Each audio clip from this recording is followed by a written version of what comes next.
पिछले 5 वर्षों में इन कंसल्टेशंस के बेसिस पे मोर देन 407 सुझाव हमने बजट में इंक्लूड किए जो आप लोगों से आए थे, और उनकी एक बहुत छोटी सी 4-5 सुझाव नेक्स्ट स्लाइड ले लें, वो इसमें दिखाए गए हैं, जो आप में से किसी ने ही अपना नेक्स्ट स्लाइड प्लीज।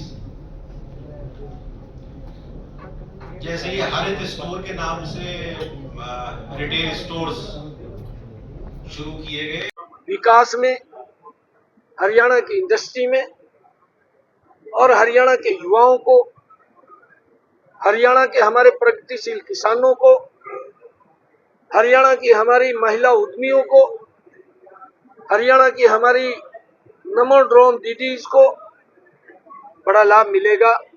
और हमारे हरियाणा के जो ये सुझाव आए हैं, इनसे बजट में और हरियाणा विकास की ऊंचाइयों को छुए, उसका एक लाभ हमें मिलेगा।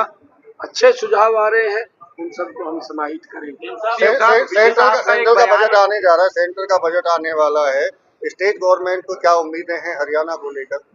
देखिए, क्योंकि उम्मीदें तो होती है, बहुत सारे प्रोजेक्ट हैं हमारे हरियाणा के अंदर, पीछे भी काफी प्रोजेक्ट पूरे हुए हैं।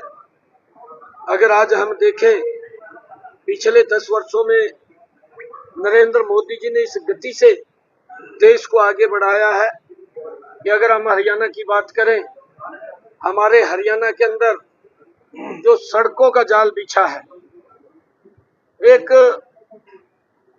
जो लोगों को रास्तों की सुविधा मिली है, आज हर जिला हरियाणा का 4 लाइनिंग से जुड़ा है।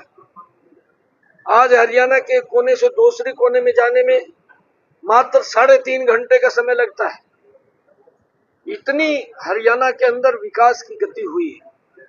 हरियाणा में यूनिवर्सिटीज बनी है, हरियाणा के अंदर हमने कॉलेजेस बनाए हैं, हरियाणा में एम्स खड़ा हुआ है, और भी आगे जो इंफ्रास्ट्रक्चर के लिए जो हमने बातें कही हैं, हमें पूर्ण विश्वास है कि हरियाणा को उसका हिस्सा वो प्रखरता से, मजबूती से मिलेगा, उसमें कोई दो राय नहीं। सर, दिल्ली चुनाव में प्रचार प्रसार भी किया, वो कह रहे हैं कि डल्लेवाल की तरह मैं अनशन पर बैठूंगा, अफसर सुनते नहीं है, मैं ग्रीवेंस की मीटिंग अटेंड नहीं करूंगा। सब सुनते हैं, विशाल हमारे नेता है, हमारे नेता है विशाल, तो उनकी शिकायत का, अरे हमारे नेता है विशाल, दिल्ली चुनावों को नेता है सर, दिल्ली चुनावों को लेकर लगातार हमलावर हैं केजरीवाल, और आप भी यमुना पे पहुंच के पानी पीने, कैसा लगा प्रसार भी किया, किस तरीके से? देखिए, हम जहां पर हम हरियाणा की तरफ से पानी दिया था, उसने एक बहुत बड़ा आरोप हरियाणा के लोगों के ऊपर लगाया।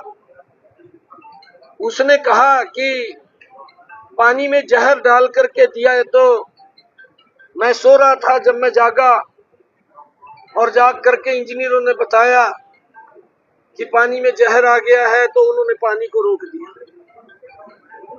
किस प्रकार का बयान ये केजरीवाल, ये तो समझता है कि मैं ही इस दुनिया के अंदर समझदार हूं, बाकी सारे बेवकूफ हैं।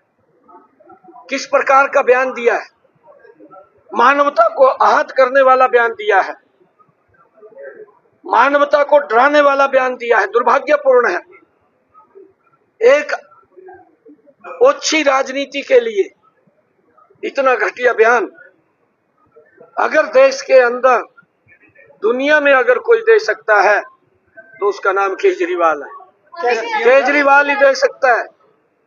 उसने जो कहा है कि मास जेनोसाइड होगा, दुर्भाग्यपूर्ण है। लोगों के अंदर भय पैदा करने का बयान उसने दिया है कि लोग पानी पीना छोड़ दें।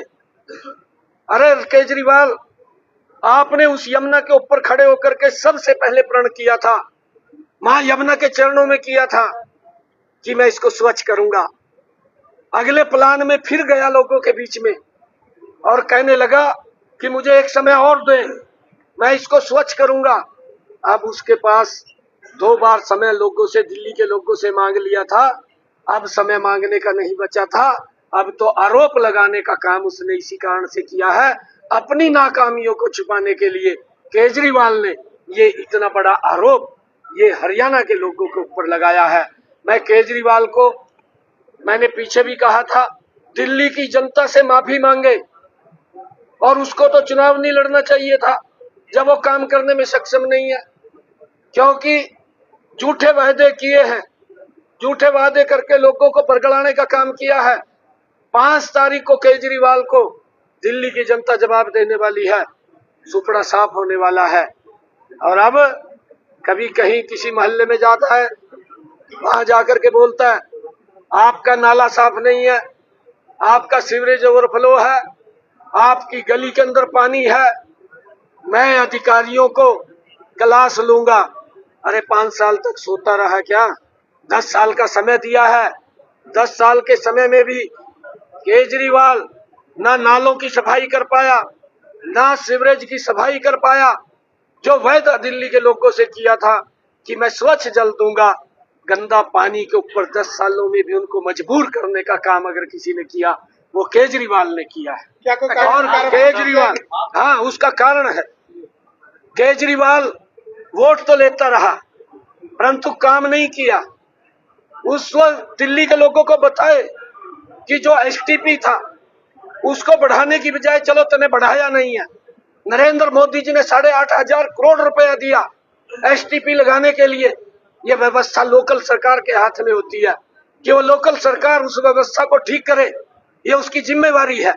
10 साल उसको हुए हैं, 10 सालों के अंदर भी उसने एसटीपी तो लगाने की तो दूर की बात, उसकी सफाई तक नहीं की। जो पौंड थे उनकी भी सफाई नहीं की। लोगों को गंदा पानी पीने के ऊपर मजबूर किया और लोग तो गंदा पानी पी रहे हैं।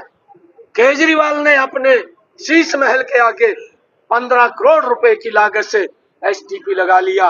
अपने आप तो स्वच्छ पानी पी रहा, दिल्ली के लोगों को गंदा पानी पीने के ऊपर मजबूर कर रहा है। सीएम साहब, आप भी दिल्ली में प्रचार कर रहे हैं, कितनी सीटें आने की उम्मीद है? इसके खिलाफ कोई कानूनी कार्रवाई भी की जाएगी जिस तरीके का बयान? देखिए, जिस प्रकार का इसने बयान दिया, जो कानून काम करेगा वो करेगा, कानून काम करेगा इसके खिलाफ।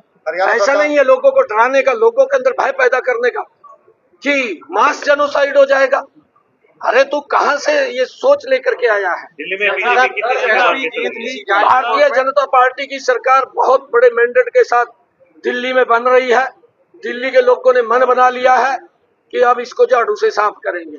इसने गंद फैला रखा है। हरियाणा के लोगों पे जिस तरह आरोप लगाए। Thank you sir. धन्यवाद।